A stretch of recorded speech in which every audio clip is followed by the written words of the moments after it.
name's Paul, and on today's episode, I'm going to talk about the topic, how long should your workouts be? It's a really interesting topic. I find it incredibly interesting because there's a lot of different answers out there. There's a lot of different people giving different experiences and different studies out there claiming to prove different things about how long a workout should be. So I find it a very interesting topic, and it's one of the main things that will really influence how well you develop as well. So, as I say, we start up here. There is no right answer really, in truth. It all depends on the person. There's no blanket answer that's, your workout should be half an hour, that's optimal, your workout should be an hour. There's certain things that happen in the body at certain times, but they will happen in us at different times. And so you might find one person progresses faster and another person progresses slower, but they're doing very similar exercises or their workouts at very similar times. So I've split up into three different categories, really: beginner, intermediate and advanced, because hopefully that's the best way to describe it. With the beginner side of things, let's start up here. Beginner basically describes someone who's got less than 1 year of progressive training. So that means that they've started on a training schedule and it's been progressed every however many weeks, and they've then increased their weights, increased their development. They've progressed over a year continuously for that year. Not training for the first 3 months and stopping for 6 months and training for the last 3 months and claiming that to be a year, but progressed continuously, training every week to the end of the year. That describes a beginner. And some of the benefit, and these beginners, they benefit almost from any exercise. Literally starting to do anything will give them some kind of benefit. Quite a lot of beginners will do one workout, no matter what it is, the next day they'll wake up sore. And that's because they're using muscles they've never used before really, or in ways, and putting different stress on their muscles they've never done it before. So beginners generally benefit from any type of exercise. But with a beginner, I would say that 1 to 10 reps, 1 to 3 sets, or 3 to 5 exercises is more than enough usually for any beginner to experience some kind of hypertrophy, or hypertrophy, however you want to say it, just muscle growth and neural development. So that's development of your nervous system, learning how your muscles work together, how your body works with itself. So just as little as some of this, sometimes even below that, can be enough for those two processes to start happening. Now, intermediate side of things, this is 1 to 2 years of progressive training.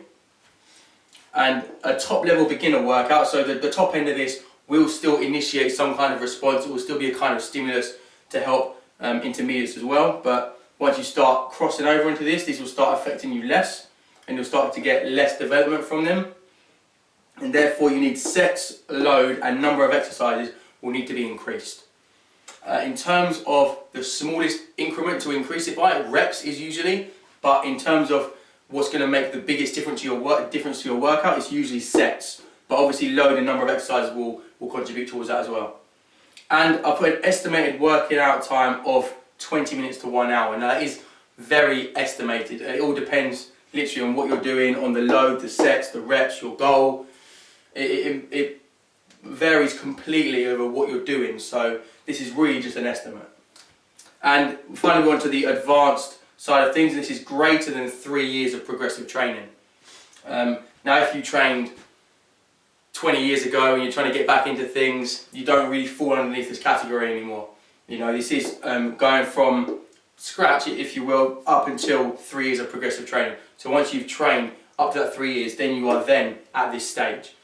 You will get muscle memory and things like that do exist if you have been in good shape in the past, but if you are in that situation, you just start up here, because this is really from scratch to 3 years progressive training. So once you're at this level here, you need to significantly increase the sets, the load, the number of exercises needed for a response. In particular, the sets. That will be a major thing in making your body given enough stimulus for your body to need to react to it and need to grow from it. If you're doing down here doing 1 to 3 sets, that in many cases is not going to be enough for an advanced exerciser in order to see a response. Now the estimated workout time, again I put here 30 minutes minimum, up until subject to variation. Athletes, professional bodybuilders, people like that, they train sometimes hours and hours and hours every day. So it all depends on their training routine, their schedule, how they're scheduling their training. So this really is a kind of indefinite number, but generally a lot of them don't go below about 20-30 minutes, because you can't get in the amount of sets needed to initiate a good response. And they may even have more than one workout per day. Sometimes it is actually beneficial to split your workouts into 2 workouts in a day, depending on what you're doing, different circumstances. So, but quite often you wouldn't do that until you got up to the advanced level or at least intermediate level. So that is another thing you can do to initiate a response in an advanced exerciser. And really, the main point taking this is they are just guidelines. You know, exercise is a stress on our body.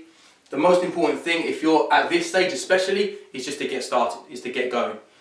You know, don't worry too much on how long the workout should be, because while at this end does make a much bigger difference, at this end it's really just about starting and getting going and different things like that. If you want to know a bit more about this and how they can influence you, the sets, the load, number of exercises, then send me a private message or something like that, and I'll talk to you about that in a bit more detail.